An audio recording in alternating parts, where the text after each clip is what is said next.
London অলিম্পিক্সে blade রানারের কথা মনে পড়ে? হ্যাঁ, ঠিকই ধরেছেন, অস্কার পিস্টোরিয়াসের কথাই বলছি।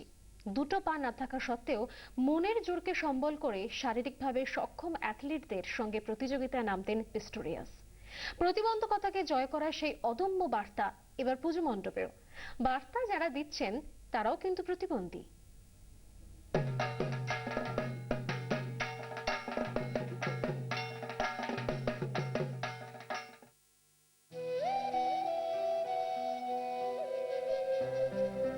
সনাতন মণ্ডল একটা পা হারিয়েছেন অ্যাক্সিডেন্টে।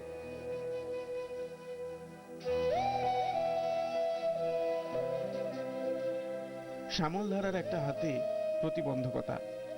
পুজোর থিম মেকার এবার এরাই। দুটো পাই ইনজুর হয়েছিল, একটা পাকে কোনো রকম বাঁচানো গেছে, কিন্তু একটা পাকে মানে বাঁচানো যায়নি। এখন মোটামুটি একটা আর্টিফিশিয়াল পা লাগানো হয়েছে। অসুবিধা বলতে যে আমার শারীরিক দিক থেকে অসুবিধা অনেক কিছুই হয়, সেটা আমাকে নিজে থেকে মানিয়ে নিতে হয়।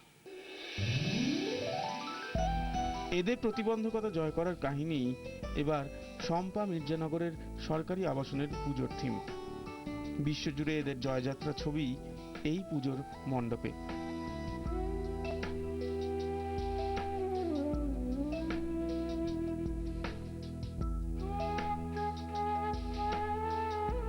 অনেক ক্ষেত্রেই সমাজের কিছু কিছু মানুষ তারা একটু দূরে থেকে গেছেন বা অন্ধকারে রয়ে গেছেন। পুজোর উৎসবের আনন্দের দিনেও তারা ঘরের মধ্যে বন্দী। আমি বিগত দিনেও যে থিমগুলো বেছেছি তাদের মধ্যে এদের জীবনযাত্রাটাই বেশি করে তুলে ধরেছি। প্রতিবন্ধী মানুষদের পাশে আমরা দাঁড়াবার চেষ্টা করেছি, জানি না কতদূর সফল হব। যদি ওদের কিছু উপকার হয় তাহলে সেটাই আমাদের পক্ষে একটা খুশির বাতাবরণ, এবং সেটাই সবচেয়ে বড় পুরস্কার।